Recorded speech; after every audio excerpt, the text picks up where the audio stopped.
Welcome everyone to this webinar from Olympus NDT on phased array inspection of composites. My name is Greg Ristabin and I'll be your host for this afternoon's event. It's the afternoon here. Our presenter today is Nick Bublitz from our Houston office. Nick is the Global Products Applications Engineer for Olympus NDT. He supports the NDT product line globally in various facets, ranging from direct customer technical support to internal training and product development. This webinar is budgeted for about 60 minutes. The main presentation should last approximately 45 or 50 minutes, leaving 10 or 15 minutes for questions. If you have questions, please type them into the Q&A panel in the lower right portion of your screen during the course of the presentation. Do not type your questions into the chat panel as we do not monitor the chat for Q&A purposes. If we don't get to your questions during this live webinar, they will be addressed personally either by email or by phone after the event is over. This presentation, along with the Q&A, will be archived on our website at www.olympus-ims.com. Now, without further ado, I'd like to turn the presentation over to Nick Bublitz. Nick, it's all yours. Thank you, Greg. I also want to thank everybody for joining us today in our second session for the day of our WebEx on phased array inspection of composites. As Greg alluded to, we have about an hour. What we'd like to do is give a brief overview of various phased array inspections of composites via the PowerPoint. Also show a few short videos if we have the time to show a typical phased array inspection of varying types of composites, and also take some real live composite data and look at it towards the end. And then, of course, hopefully have about 10-15 minutes to answer as many questions as possible. So without further ado, we'll get started. When we talk about composites, it's a very broad, generic term. Generically, composite materials are basically materials made from two or more different materials with different characteristics that are put together, usually using a polymer of sorts or some type of epoxy to bind them. There's a wide scope of composites in the market today in use, varying from honeycomb, foam core, carbon fiber to metallics, etc. Ultrasonically, we can do a lot of inspections on a lot of different types of composites, but the tried and true, the one we're going to mostly be discussing in the time today, is what's known as carbon fiber reinforced polymers. Basically, several levels of carbon fiber stuck together with some type of bonding agent together. These are acoustically very similar. We know that there's very good practical phased array applications for them. Again, some of the other types of composites that have varying different materials, there might be ultrasonic, including phased array solutions, but we need to take a closer look to determine how well the inspection can be done.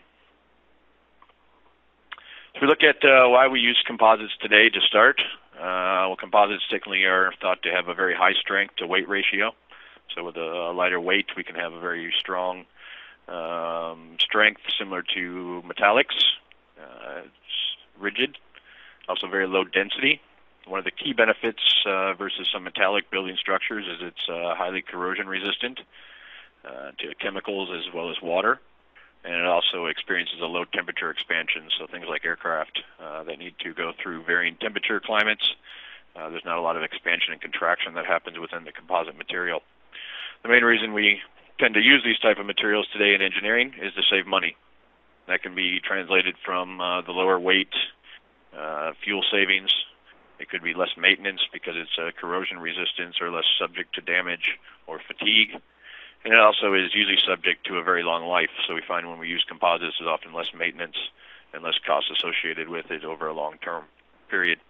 So we see in the picture here just one good example of several of those properties. Boeing 787 under a test bed.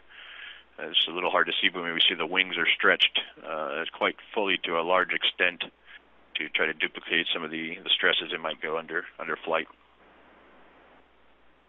If we look at the increased use of composites, it's really many different industries wide, but one particular industry is obviously in the aerospace industry. If we look at the graph on the right, we can see a contextual graph going from 1960 to present day, and the increased use of composites in aerospace structures with varying airliners, different aircraft there. The most probably newsworthy just being delivered now after several years of design, manufacture, and some unexpected delays. 787 is almost composed of almost 50% composites, which kind of leads the way for the aerospace industry. Also, Airbus being working on the A350, which right now I think was anticipating to have about 55% composites. So we can see that the composite use is growing. We look at the typical defects we're looking for in composite structures. So we have several layers of carbon fiber joined together here, and we often experience porosity or air voids, depending on the manufacturing process, the way that they're put together. There could be small air gaps, which can be detrimental. Also, delamination or separation between the ply boundaries is quite common. Also, disbond might occur throughout the structure. And also, if the manufacturing process maybe is not as sterile as it could be, there might also be the insertion of foreign objects that could cause complication of the composite later on. So the real benefit for ultrasonic testing in general for composite structures is the most common defects we're looking for are parallel to the front surface. So we can use the most simplistic approach to ultrasonics, which would be a 0-degree inspection. And that's going to give us our best detection capability of the typical defects. So we look at more traditional ultrasonic methods, more conventional from a flaw detector or a conventional system. The inspection of composites is usually done either manually or through an automated or semi-automated process using encoding, and usually two different techniques, either pulse echo, which we can see in the top left here. An operator might just manually have an A-scan digital flaw detector, a large section of composite to inspect, and he's going to scrub the entire composite. It's usually about a transducer, half a transducer width separation between passes to make sure we get good overlap. And if we see any delamination, voids, the correct sensitivity, we hope to get a response back, bouncing back from that defect. And look at an A-scan, and then normally if we find the defect, we'll plot it out and actually draw the defect size directly on the part. If we automate that process, put it into an immersion type system here, we can still do pulse echo type where we're using the same philosophy of getting a reflection back from the interface. Or we can use through transmission. Through transmission is common in systems where we actually have a transducer on either side, either in an immersion tank, squirter, bubbler type approach is shown here, where we actually send sound through the part, and we're often looking for not for the response back to the send transducer, but we're looking for a change in the amplitude due to defects in between attenuating the sound. And when we go to very large process manufacturing, gantry systems like this typically use a bubbler squirter. We can scan large components, can be brought in for a very fast automated process. So we talk about conventional UT, the typical output again, especially if it's done manually with contact with the transducer. We're typically just looking at an A-scan display, most commonly. An operator will have to interpret any A-scan that he gets, whether it's a defect or a normal response from the part. Once we go into more encoded or automated approaches, especially in immersion tanks, squirters, etc., we often use what's known as a C-scan display. So here we're rastering over an XY pattern over some type of composite panel, and we're actually getting all the information back, and we're plotting that into a top-down thickness plot of the entire panel. So here we can see we have a multi-layer thickness composite panel, also with the delamination in each representable thickness here. The advantage here is instead of us having a report, we might have manually that says the composite is good or nothing at all. Here we have usually a full data archive. We can save all this data, retrieve it later, and obviously the imaging is a good benefit as well. So let's take a look, take the jump from conventional UT to phased array. At the heart of phased array is really the multi-element transducer. So it's at its most simplistic level, we're looking at taking several small crystals and shoving it into a single housing. All these are individually wired, and we can control them to do many things we can't do with conventional ultrasonics. So the major things that phased array is known for is E-scans or electronic scans at fixed angles. With a shoe put on it for weld inspection, say, we can do fixed angles of 45, 60, 70, or any angle that we really want to. We can modify that electronically, have multiple beams at that angle so we can get larger coverage areas. or optimum inspection angles. When we use a 0 degree, which we normally use in composites, it usually just translates into a lot more coverage with no dead zones, and we'll look at that as we move on. Well, the biggest advantage most people know phased array for is what's known as a sectorial scan, or the ability to generate multiple angles into a part at the same time. This can increase probability detection, increase coverage, complex geometries, etc.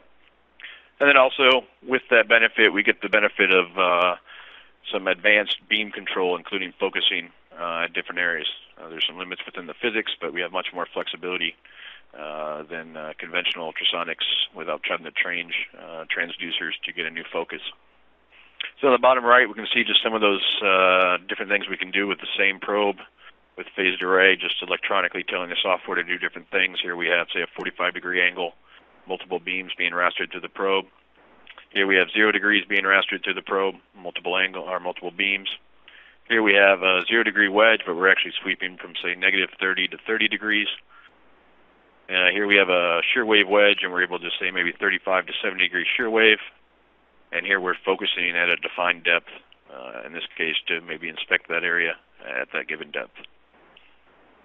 So what are the normal advantages when we look at phased array for composites? The main one being speed, because the test is often very simplistic at 0 degree, but instead of using a single transducer that might have a very small coverage area and having to mechanically move very fast, or in the case of manually, maybe move slowly over a composite panel, we can take a single phased array probe, and in the same movement down one direction, we can cover 2 to 4 inches using a 64 element or 128 element probe, and also record all that data into images and archive data. So we have reduced mechanics. What we normally have to do, take one beam and do a lot of movement with a machine or by hand. We can simplify that by using a large coverage area in the one axis and reduce the mechanic portion of it by using many beams and doing it electronically. Also might translate to a better probability of detection. We can imagine somebody sitting with a manual flaw detector all day with a probe, trying to keep 1/2 transducer width, scanning, looking at an A-scan scope all day, watching A-scans come up and down. With the phased array probe, one of the huge advantages is we have no dead zones. One of the popular things to increase coverage for 0 degree historically has been paintbrush probes. So we grab a fixture, we put multiple conventional probes into that fixture, and try to increase our coverage area. For larger defects, this works pretty well, but the reality with paintbrush-type probes is there's some level of dead zone if the sensors are separated and there's no connection to tie them together. With the phased array probe, you see in the next slides, we don't only have no dead zone over the whole transducer the way the beams are fired, but we have a significant amount of overlap that gives us a very high data point density. So that really translates to being less subject to misscanning. Again, if we can take a larger probe, take less passes at it, we have a larger area that we can overlap, we're ensured that we can do much better coverage. The imaging is a huge advantage. I'll show you when we get to the data some things that are very hard to see in an A-scan because of their small distance from the front or back surface. When we take a lot of information and throw it into an image, these type of defects are usually easier to discern. So we can maybe see things in the first couple plies or the last couple plies of a composite that would be very difficult for an operator to see. And then reporting and traceability go along with that. We have the imaging, but we also have digital data. As soon as we add encoders, we can have digital data. Even time-based, we can have digital data that we can go back to, save, archive, reanalyze, reprocess, etc. So the core normal inspection is just what we call an E-scan at 0 degrees. So here we can see the probe on each pulse of the instrument, and this happens real time, so we can scan quite rapidly. We have all the beams forming, etc. You can see each pulse, it only moves one element, so we actually get an overlap in this case of about 4 elements. The beam is being overlapped. So we have a very high data point density, and also no dead zone like a multiple transducer fixture using conventional probes. Look at the imaging a little bit. Really all we do is if we have 49 beams coming out of a 64 element probe, is we take all the raw A-scan data we're used to in conventional ultrasonics, and we process that one of 2 ways or both ways simultaneously. And then we'll take all that information and we take the amplitude information as well as the time of flight or depth or thickness information, and we can start making all different kinds of images, collective images out of that. So in this case, if we had a single conventional probe on a part, and we had some type of defect here, we would just see an amplitude response or a distance response, and we'd have an image that we could create out of it. So here we have a phased array probe on top of a 6-layer composite structure, let's say. If we're over an area here where there's no defect, we simply see the front entry surface, the back entry surface, white meaning everything is good, there's no defect in between, there's good bonding between the layers. Here when we're over the defect, we're able to see a clear separation, loss of back wall, also a defect in the volume, and the amplitude response will be subject to the amount of energy coming back from it.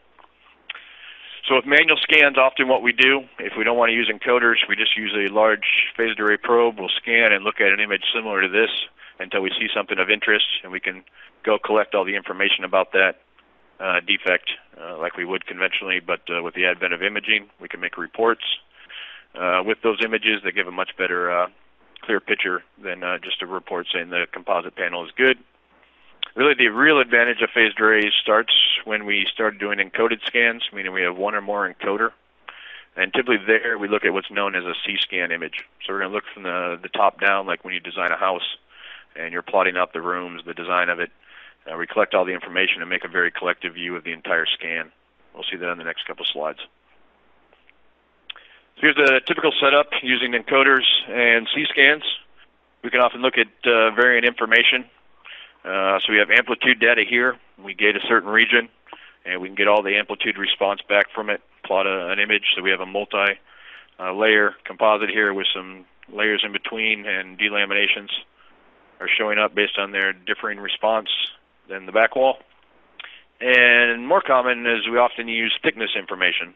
So we have here again about a 5 thickness panel that we went over in XY fashion. And we can say by the color code in the palette here, we can define a palette and a thickness range to be whatever colors we want so things stick out. And we can see the delaminations at each one based on their thickness characteristics. Another slide on imaging, so we can kind of see once we have the information or even why we're collecting it, we have a unique advantage that we can look at this in many different views. So again, we have the top-down C-scan. We also have a side view and the opposite side view. So this view is giving us a very detailed showing. What the colors are showing us here, we're seeing in actual response here the varying different thickness layers and the step pattern of this multi-layer composite panel that ranges from very thick to very thin. So one of the biggest uses, again, is increased speed and reducive mechanics. So often we'd throw a component into an immersion tank, use a very small transducer, and raster back and forth very quickly to paint a C-scan. So we have a lot of mechanical movement, very small coverage per pass.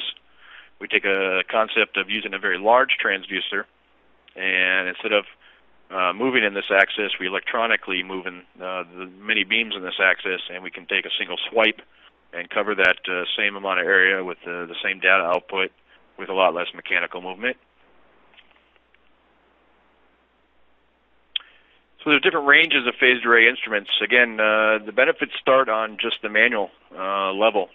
If you have a flaw detector now and you're using a conventional transducer and doing a single overlap and just using the A-scan, using a 2-inch or 4-inch phased array probe to do that inspection, you not only get much faster inspection with probably better reliability in getting the overlap, but you also have imaging that's available. We're able to look at S-scans, again, maybe get better resolution near the surface and near the back, since we're collecting about 2 inches of information per swipe. And we can also save those images, make reports, and do a lot of things with that. So we have both our EPIC 1000, the entry-level flaw detector and conventional unit, which has manual only. We have a M version or scaled-down version of our OmniScan that's very similar. It's going to give you all the manual characteristics and imaging without full data archiving. Go one step up, we have phased array portable instruments. These are often manual, semi-automatic, meaning we can start to add encoders in both axes, X and Y, but we're still manually driving it by the operator, no motors. And then we have fully automatic, which might be into a fully automatic system that's completely driven by a computer and motor control. These are typically AC or battery operated. The big benefit when we get into full encoding units is full data capture. At the end, when we have our full scan of a larger area, we have all the raw A-scan data behind it to support it, that we can go back, analyze, post-process, etc. Really an audible file that we could save for the life of the component. In the recent years, phased array instruments have become much more user-friendly, including touch screens and very guided user interface with wizards that guide you through the basic setups, the calibrations, etc. So it's really the way the direction the phased array instruments are going. And these do typically go up to about 128 element probes, is generally, which with usable size elements usually translates to a 3.5, 4-inch about coverage area per pass. So here we can see an operator on the side of an aircraft. He's got a simple XY semi-automatic scan. He can basically paint this like a paintbrush in both axes, and the instrument will log the correct dimensions in each axis, which in the end he'll have accurate size defects that he can just click a cursor on each side and immediately get the length and the width. And then we go one more step up. We go to more advanced type fixation systems for very high throughput, larger components, lots of data, as well as usually on the manufacturing level. These are often computer driven to give us a little more flexibility in the software interface and maximize the speed. We offer different libraries, so with integrators or particular manufacturing places that want to simplify the setups and the interface to their operators to only what it needs to be without needing all the normal stuff that's in the commercial software. We're able to give commands to the unit to do simple activities we'll see in the next couple slides, as well as if you want to use a commercially available software instead of ours, or if you want to simplify the analysis portion to your particular inspection, we have a library that gives you full access to the data to do that. These are more typical for immersion, gantry systems, manufacturing, high volume. So the typical for flat composites is a simple 1D linear probe. There's more complex arrays for other inspections, but this one usually does the job at the lowest cost. Basically means all the elements are stacked in a single line. This was the probe. They'd just be back-to-back here across this probe. And these are typically found for most inspections to be 24, 64, or 128 element count, which really translates to about an inch, 2.5, or 5-inch coverage, depending on the number of elements. And one of the improved designs in recent years is improved casings where we can leave a very small dead area between the end of the case so that we can get up to inspect the flat area of a composite very close to a wall, maybe in a curved radius here. So we can inspect as much of this flat area as possible by minimizing the amount of space in the case that's a dead area with no active elements. These are typically matched to Rexolite or water, depending if they're going to be put into an immersion system or put onto a hard Rexolite wedge to be scanned by hand or in scanner. And then they come with multiple frequencies to match different applications. So look a little bit at the common phased array wedges for composites. Again, we mentioned Rexolite. So we have a normal kind of plastic Rexolite wedge here. Nylon tips are very common. Normally for the best resolution, we're going to actually put a water feed in here, which is going to feed water to the bottom of the wedge. And we're going to raise these pins to leave a small gap so that the water column coupling is very even, so we get the best signal into the part. Improved design in some inspections, we can do it improved here where we mill a small pocket for that water to pool, just increasing the consistency of the coupling, about 5 thousandths. And then we have a material very closely matched to water that can actually improve the inspection highly. What we do is we put the probe up here, this material called aqualine. It actually makes up where the sound travels through. And what this does, we can see in the display, is it reduces the number of interfaces and echoes and gives us a much better A-scan in order to collect the data and make images out of. So we can see in a normal Rexolite, if you break it down, there's actually a lot of interfaces that get some level of reflection from the ultrasound. We have running water underneath, we have the top of the water, we have the bottom of the water, we have the top of the part, then the water, then the top of the part again, and then we have the bottom of the part. So there's about 4 unique interfaces that are happening with the ultrasound and a common hard wedge. If we use the aqualine, we can reduce that dramatically by the water matching the aqualine. We basically can very cleanly see the good A-scan of the top of the part as well as the back of the part. And this just allows us to gate the right areas, get much cleaner images, and more accurate readings. A lot of options in encoders and scanners, from the very simplistic single wheel encoder. So here we have a 64 element probe. In this case we have a single encoder in one axis that we would just scan and take one line scans. Here's the same concept where we only have one active encoder in this case, but we have a little button here, and what we can do is set up the software to simulate an artificial axis. So we could actually scan down the composite. Say I'm going to move 1 inch, click the button, the software will move over 1 inch. You physically move the probe 1 inch, scan back, do that multiple times, and you can get the same complete XY output that we would do with a full XY scanner without the complexity of an XY scanner. This really takes the patience of being able to manipulate the probe correctly. You're only going to be as accurate as you do as you move the probe and you tell it you're moving. So often they'll draw out a grid in order to accomplish that. It's simplistic semi-automatic scanners here. So this one's made for more flatter, larger structures, and again, it's encoded in both axes. Can vacuum pump down to the part, and as he moves in both axes, it's just going to record true time and true distance, so that we have real size defects at the end. Similar concept here, but it's made to adhere with a little bit varying structures, curved structures. So we have multiple suction cups. We can adhere to a side of a curved surface and a little more freedom in the manipulation of the probe. Often with this, we do want a consistent water supply for the best results. We can either use very good regulated water pumps, simple as a bug sprayer, as long as the regulator is good. But for the best data, if we can use an automated regulated pump that's going to control the volume of water, whether that's just throwing it out or recirculating it, options there. So we look at kind of break down the typical flat phased array inspection technique. Often we say we have our front wall surface here, represented at 0. We have our back wall surface here, our entire volume of good bonded composite when we see white. And typically we use a series of gates slaved together. There can be some variance in the entry surface.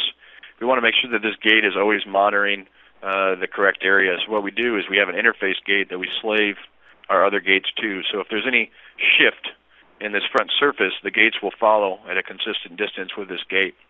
So if your coupling varies a little bit, we're ensured that we get the correct data. So in this case, we have one flaw gate running entirely through the whole volume, past the back wall. It's typically measuring thickness. So any defect that comes up before the back wall shifts, we're going to get a thickness measurement that's going to plot. And also we have another gate centered over the back wall, also slaved to the interface. So we're really monitoring the back wall amplitude at all times as well. So it's kind of a two-way fold to look for defects. If we know there's a defect here, what it's going to do is going to reduce the back wall by not as much sound getting to it by blocking a portion of that sound. So in the same inspection, we can have a kind of a fail-safe two data types that we're looking at the same time. I'm going to share a short video with you. Yep. Give me 1 second. So this is a typical simplified phased array and flat inspection with our OmniScan. Give it a second to load. So here we have, again, the simplistic XY scanner. So everywhere she moves, it's going to record true distance. A 64-element probe. You can see as we scan, it's taking about a 2-inch section of data at a time. If it gets to the end, she's just going to index over, leaving a little bit of the overlap to make sure we get full coverage.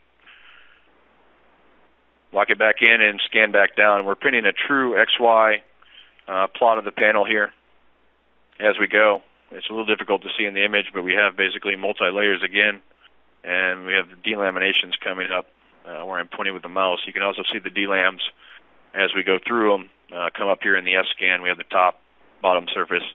As she scans this next pass, you'll probably see some jump in there. Yep, so there's one. There's another one. So it's a very good collective, easy, fast process versus doing it by hand. And it's a pretty rapid technique. She's taking a lot of care here, but we could probably move a lot quicker in this inspection if we really wanted to. Just got one more pass. If we miss position, we can see on the instrument. We'll show black lines so we can go back She made a slight adjustment there to make sure she had full coverage. And she can scan to the end. Now she can save this and it'll be a full file she can either analyze on the unit or she can go to an offline analysis if she wished. So that's a really brief look at phased array for flat composites. We'll now switch over to phased array for radii composites. There's an increase in the use of radii composites in many different structures. And we know that we talked about the normal defects. What happens when we start making a radii shape of them is those typical defects get rolled into the shape of the radius. Now we have a curved surface here along with defects that will roll along that radius. This can be difficult for typical ultrasonics to inspect those defects at 0 degrees, which is going to give us the best detection capability. And a typical composite part may have many of these different radius. So what is the most common solution is we actually used curved arrays. So here we have several different sizes, arrays that instead of being flat, the elements are actually curved in this axis, which allows us to inspect radii from either the inside or the outside surface. And it allows us to really do those inspections at 0 degrees for the best detection. Really all we need to do, once we determine the proper radius for the part, is have some type of mechanical positioning at the proper distance from the real radius of the part. So often immersion is typical because we can no longer use a wedge to hit an inside or outside diameter correctly. Here you can see a variety of frequencies. In this case, about 3.5 to 5 megahertz is the most common, varying from about 10 to about 64 millimeter curvatures, and a varying number of elements and inspection surfaces that we can inspect from either the ID only or the ID and the OD. So when that's done in an immersion tank, it's pretty simplistic. We can take a mechanical fixture, figure out the science, and say it needs to be this far, and set it on the radius. When we start looking at using it outside of a system, we need some other type of method to position that correctly. And we've solved that solution by, if we have a small immersion bath that we can submerge the part in, we actually put it into an adjustable wedge. What this adjustable wedge allows us to do is we can put it, basically the edges here against the edge of the composite, and using this small knob on the top, we can move the probe in and out from the radius itself, and we can use our view, the S-scan, to determine that all the beams are properly oriented across this radius surface at 0 degrees. For example, the beam here would hit here, this beam would hit down here, and every beam in between is going to interface this at 0 degrees. So here we can see in the bottom display that process. So if we put the part on there, we'll have kind of a curved surface across the beams on the edges if we're too far away from the radius and we're not hitting at 0. The same effect will happen if we're too close to the radius. It'll curve the opposite way. We'll get lost signals probably on the edges. But when we're just right, we'll have a nice even front wall and back wall. And every one of these is representative of one of those beams hitting the surface at the right orientation. There we can see it. So we have middle beam going right towards the middle. This one, and every beam in between is going to be at the correct incidence across the radius. So to determine that, we basically only need some basic parameters about the radius being inspected, including the radius of the part itself here, the opening angle of the composite structure, and then the maximum thickness is typically the thickness we take. We do produce a guide that gives a guide you can put in your parameters. It'll spell out whether we have a standard probe and which wedge to use it with, or if we need to make a custom probe for a more obtuse angle. You can see here several catalog versions of this in different sizes that fit different probes. We can do different angles of the inspected part, and they usually have a typical range of radiuses they can fit. So this one, for example, hits a radius of 4 to 14 millimeter. From the ID, this one is particularly made for 3 to 20 from either the ID or the OD. So it all depends on the specifics. Custom wedges, again, we can make them. We have several made for the common configurations, but we just need to know the part geometry, whether you prefer to inspect from the ID or the OD. which probe you want to use, which we can pick, whether it's a fixed where you only have one radius or you need it to be somewhat variable if your parts vary a little bit, the part opening angle here, the corner inner radius, as well as the max part thickness. Analysis for either is typically done either on board the unit or once we go into a system. It's often done offline. There's very simplistic software here, our OmniPC software. It's basically the exact same software on board with the advantage of you can keep the unit running, take the data, have somebody else do the analysis on a PC with no extra training. I can also use larger PCs, be able to manipulate the data, and a lot of people like to use a mouse. And we have more advanced analysis software with varying versions that we can do offline analysis, including some specific ones that kind of scale down and only focus on typical aerospace or composite type applications, so you can kind of get rid of all the clutter in the software. And then we discussed some of the third-party options that really open to analysis with the Access library to analyze in third-party or create your own analysis software. Here we can see some of the specialized tools that have been developed for composites. Once we go offline, often we have the ability to adjust the gain up and down after it. So obviously a lot more display flexibility than on the small screen of a portable unit.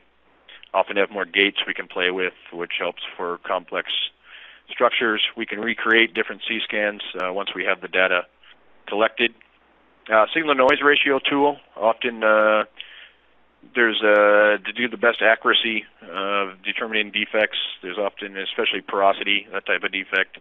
It's often good that take a reference sample, determine the signal-to-noise ratio of a certain good area, and then take that signal-to-noise ratio and we can apply that to other areas and then do characterization and determination of the size of a defect based on the signal-to-noise ratio that we're getting back. So there's many of those tools built into the offline analysis programs that help determine the state of the composite. We mentioned the integration tools, so two basic ones, software control, remote control access, so we can actually slave the unit, tell it what to do, things like load the setup files, start to stop the acquisition, save the data, reset the encoders. So this is very common when it's put in with a PLC or an integrated automated system commanded from somebody else's software control. And then the data access, basically if you want to take the raw data you collect out of the instrument, and you can take that, read the data, process the acquired data in other programs like MATLAB, or you can write your own C++ program to simplify it from the commercially available version that might be more complicated than you need. So a generic summary. Actually, before that, I want to show you one more video. This is a typical radius inspection. This is a demo kit, so it's kind of simplified, but you'll get the idea. So here she's got a small water bath that's covering just over the top of the probe to make sure we get coupling. And you can see as she moves in and out, when we have a curve shape, it means not all the beams are hitting the radius at the proper incidence across the radius. You can see it's a simple adjustment. She's just going to adjust it until she sees a very clean, straight front wall and a straight back wall. That ensures that she knows that the inspection is being done correctly. And the same concept, mini encoder here, she's just sliding down the composite, and we can see all the different delaminations there. She can freeze that, save that data, and do her analysis. Same thickness C-scan that we saw in the flat composites, just a different approach in order to get the proper ultrasonic technique.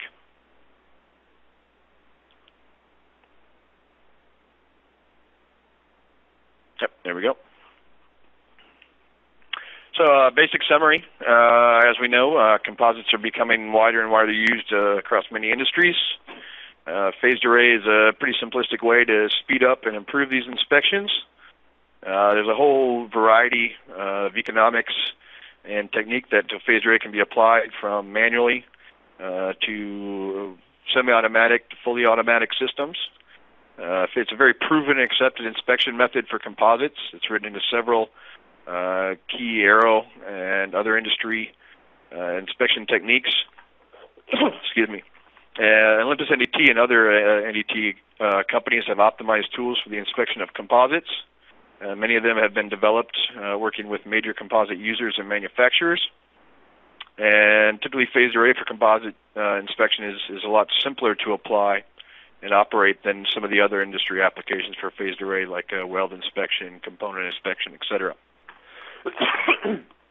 There are a number of detailed composite application notes on our website. You can see a few of the addresses there. Again, we will post this, so if you don't get those, they're there. But if you just go to our website, there's an application section as well. If you search for either composites or radii, you're certain to find them as well, along with all the products that I've detailed. So I want to thank you guys again. We have looks about 20 minutes for Q&A, so I'm going to look through some of your questions and see if we can't answer some of them. As Greg alluded to, if we don't get to you, we will follow up either by email, I'll post them to our website, or a phone call. We'll try to follow up on as many of these questions as possible. One question was, what's the meaning of POD? I'm sorry if I didn't allude upon that. It's probability of detection. So I think I was talking in reference to having a larger coverage area, no dead zones through the width of the phased array probe. Also, with a larger probe, we can index smaller increments and cover a large area still than a single beam.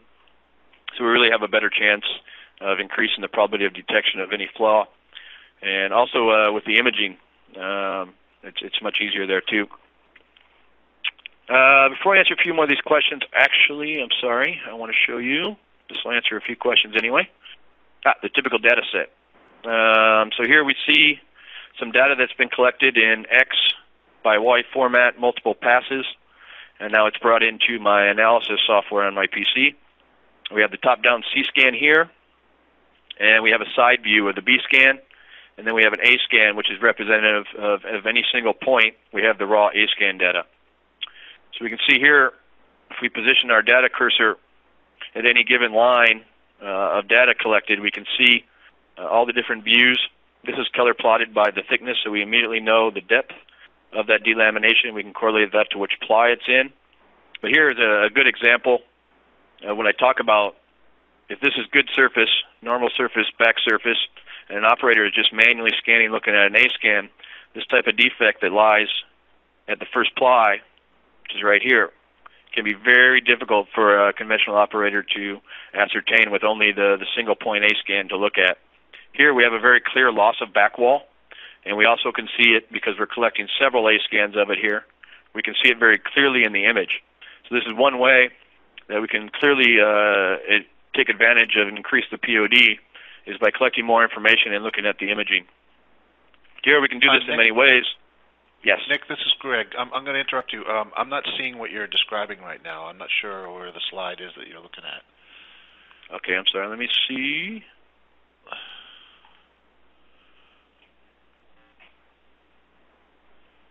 Thank you, by the way. We just restarted here.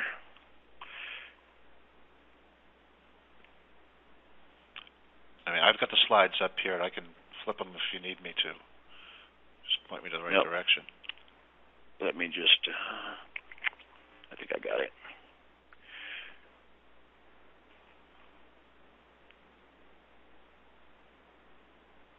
Oh. Okay. How's that? Better? That's your desktop. Yep. Okay. Much better. All right, sorry about that. So let me go through that again. This is a typical phased array flat composite. So we have X versus Y. This is the C-scan, or top-down view. Collected, we're looking at it in analysis software, so every one of these is basically plotted by its thickness or its depth from the surface. So we have good area that's orange. All these other ones are delaminations at some certain ply based on their color, from very thin, 1 millimeter, down to near the back wall, which yellow would be about 4 millimeters here, would be our deepest delam. So immediately we can see the condition of our composite very easily. So what we have is a data cursor correlating these images together. We have the side view here, and then we have the A-scan, which is basically all the collected conventional data that we're very accustomed to. So if I take a slice of this, what I was talking about here, about near surface defect, if an operator was using a conventional probe, he only has this A-scan to look at, and he's seen a back wall constantly. And if we have a defect that lies very close to the surface here, which is actually this little guy right here, it's very easy for a conventional human eye to miss that slight near-surface resolution. But we can see here in the imaging in the phased array, these defects show up very clearly, both in the C-scan and in the side view in the B-scan. So we're increasing our probability of detection by taking away the human element and also collecting a large 2-inch area of data, multiple A-scans together into an image versus just relying on somebody catching a subtle difference. We also have a complete loss of backwall here, so we'd catch it that way too, even if the resolution of our probe was not enough to see it here. So typically what we'll do is we'll assess it, but very easily we can go to a certain area. Give my computer a second to catch up. There we go. And we can easily, because we use encoders in both axes, we can easily place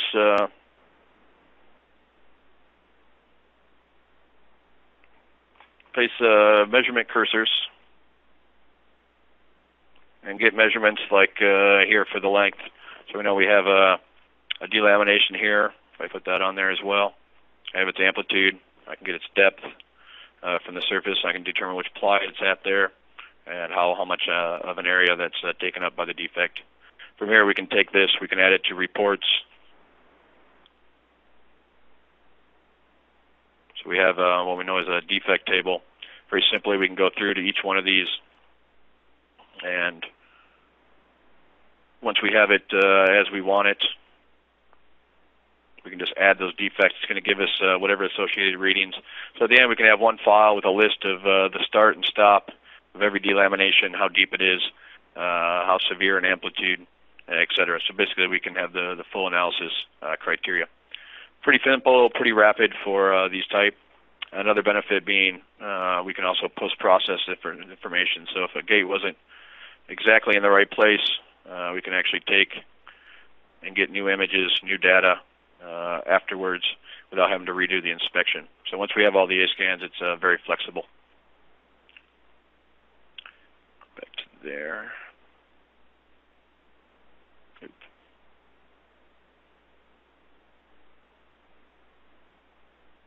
All right. Go back to the questions now. Sorry about that. I forgot to do the data simpler earlier. The question, can you test this technique in vertical position? Is it possible? Yes, it's possible. Some of our scanners, the one I showed that had the 2 suction cups, it was made more for flat surfaces. It's not really designed to be used upside down because the third leg is free. It's usually more for a horizontal position. Also with the one that was made out of several suction cups for curved surfaces, that one could be applied in a vertical position because it's independent. It's able to follow a curved surface, but also the whole thing is able to be adhered to the surface and use either manually pump the individual suction cups down, or you can use a Venturi type air system to have a larger connection. So if you're going to do in a vertical position, it would probably be the way to go. There's a question, is there a need of a calibration model for the phased array inspection? Yes, it's still ultrasound, so typically we still use some type of calibration method. Typically it's pretty simplistic. As long as you all your beams are equalized and you have the correct sensitivity, you're going to see the defects. But it's often that they'll at least test out the inspection to make sure they have the right gain level. So often there's a calibration reference, typical of the composite, with simulated defects in it. So after the setup, it will scan over that to make sure that we're seeing the correct size and type of defect at different layers throughout the composite. So it's much more simplistic than usually for weld inspection, where we go through a complicated process. It can be a little bit more involved if signal and noise ratios, binarizing, more in-depth type sizing methods are used, but the basic detection pulse echo method of detection and methodology is more of just a block to ensure we're detecting the right size defects.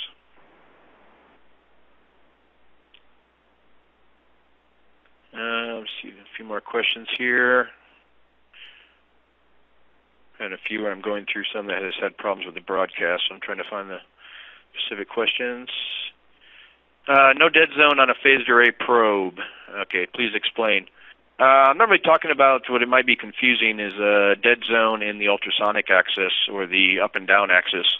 Due to the frequency ringing, I mean, we still have all the normal conventional things. We're going to have some level of dead zone at the near surface. It can be minimized quite well. It's not all that much. What I mean was in between the beams. So if we take a 64-element probe, we fire that with maybe 49 beams in total. The way that we overlap, if I can go back to the slide maybe at the same time, the way that we overlap those beams is we don't fire one and then move over 4 elements or so. We actually overlap. Yep, so here we're using what's called a 4-element aperture for each beam. So each beam is formed by 4 elements, but you can see each step of the way it's only moving 1 element. So we have an overlap of the beams of 3 elements. So this means no dead zone in between the beams, where if we took a bunch of conventional transducers and put them together as close as we could mechanically, due to the beam spread and everything else, you're going to have a small dead zone in between the beams. So when I alluded to dead zone, I was talking about the way we fire our multiple 0-degree beams, and we don't have any. We actually have several overlap areas and a high data point density.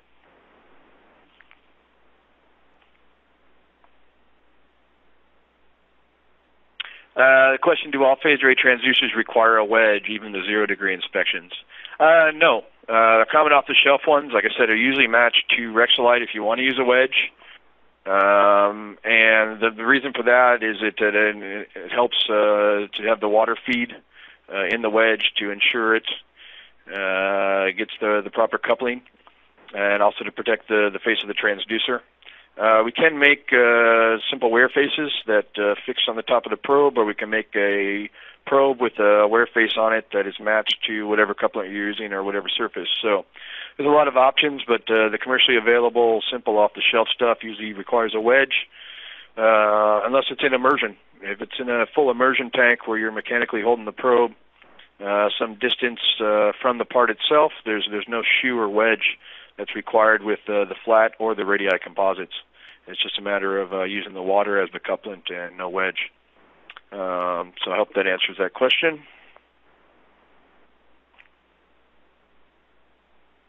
It's a question about, can we see the, let's see that. How do you couple the radii probe without immersion in water? That one actually does require a water path, because what we want to do is make that surface. If we were to curve a wedge to fit the radius, we can't really do that because the radius is curved the opposite way of the radius that we're trying to curve, so it's a little more complicated to put a wedge that fits in contact with that radius. It can be done. We've done it in a few situations, but the reality is you don't get the same 0-degree beams forming that give the best detection angles. In medical ultrasound, they're very common to use a concave shaped wedge or top front of the probe, but it's not as they don't need to do the same thing we need to do. They don't have the necessity to have true 0-degree beams across that surface, so it's not a good practical application if you want the best results. But typically, in a few cases where they're only looking for gross defects, customers have used a curved wedge that's shaped to the radius, but your sizing accuracy will be affected significantly. Good time, about 5 more minutes of questions here. See if I can find some good ones.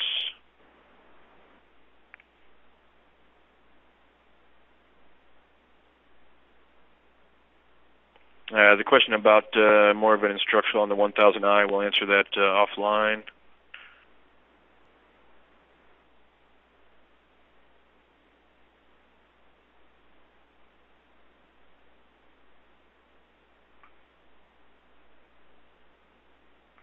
Another question about calibration. If you want to scan, let's say, a square meter plate, what kind of calibration will you need? It's a little vague. Depends on what type of defect you're looking for. Typically, for 0-degree inspections, again, all we want to ensure is the proper sensitivity level.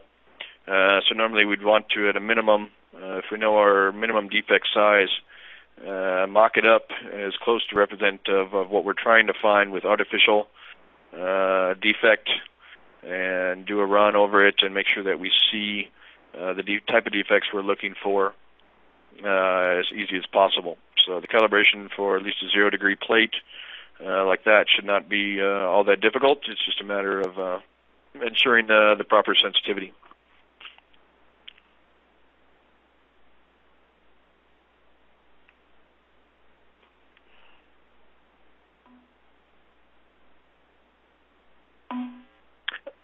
It's a good question about the minimum and maximum number of elements that can be forced. I think what it means fired simultaneously. It's a very good question. So most architectures of phased array instruments have 2 numbers associated with them. Depends on the manufacturer. They'll flip them around, but for us we have a smaller number that's usually front and then a larger number at the end. For example, our OmniScan instrument comes in 1616 all the way to 16128, or 32128 flavors, and the Focus LT goes to 64128. So what the first number means, the smaller number, is basically each beam can be formed by a certain number of elements. So we had the display of the linear scan running. That was running a 4-element aperture.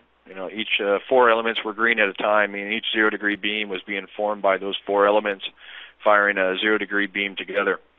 With a 64-element 64128, say, you could use 64 to fire a single beam. With a 16128, you're limited to 16 elements to fire a single beam, and then you can go all the way down to one element if you wanted to. The second number in the equation is basically the number of receiver elements, so the largest probe that you can have connected. So in a 1664 unit, you could have up to a 64-element probe, and each beam could be being fired by a 16-element aperture. You go to a 32128 in contrast.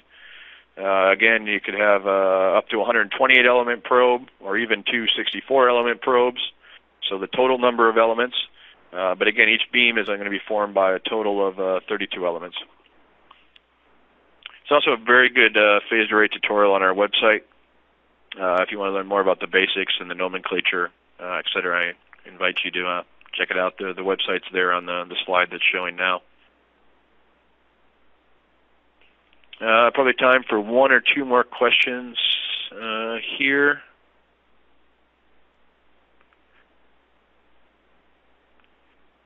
It's a very good question about a special focus zone for the phased array probe, or do you change it by choosing the focus depth? What are the limits of a probe? The basic physics focusing with phased array is that we can't change physics, so there are limits. If you look at a conventional probe, we can do things in immersion with conical lenses and mirrors and etc. to have very focused transducers. When we go to contact, normally it's just nature of the diameter of the probe and the frequency that determines the natural focus of the transducer, and we have little control over it. With phased array, we can adjust the focus, but it's really within the realm of physics, so we can't just do it carte blanche.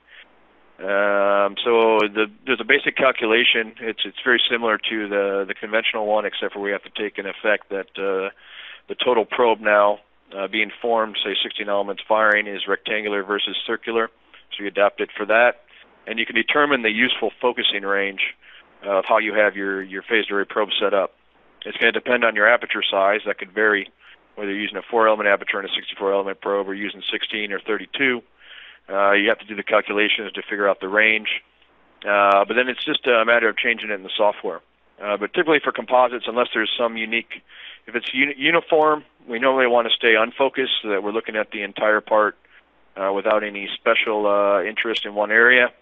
But if there's some complex geometry where you know there's a bond problem between 2 mating parts, if it's within the physics of focusing for that particular probe and equipment you have, it might be of interest to scan there. Or if you scan the whole part unfocused and you see that one ply in particular had a lot of delamination or defects, you might want to refocus if it's within the realm and go back to that area focused on that particular region to see if you can get even better characterization or defect sizing is possible. But a very good question. There's a question about the website. It is on the screen there. If you want to jot it down, it's www.olympus-ims.com. And I think we have reached our time limit, so there's still plenty of questions to go through. Again, we'll get the archive, and we'll try to answer these either directly to you via email or phone. So with that, I'll turn it over to Greg. Thanks, Nick. Nice job. Thanks, On behalf of Olympus, I'd like to thank Nick Bublitz for his participation in today's event. Thanks very much to all the attendees for joining us. We hope the material was informative and useful. This webinar, along with a combined Q&A from both sessions today, will be archived on our website at www.olympus-ims.com. And that's going to do it for today. And again, thanks to everyone for participating. We'll see you again next time.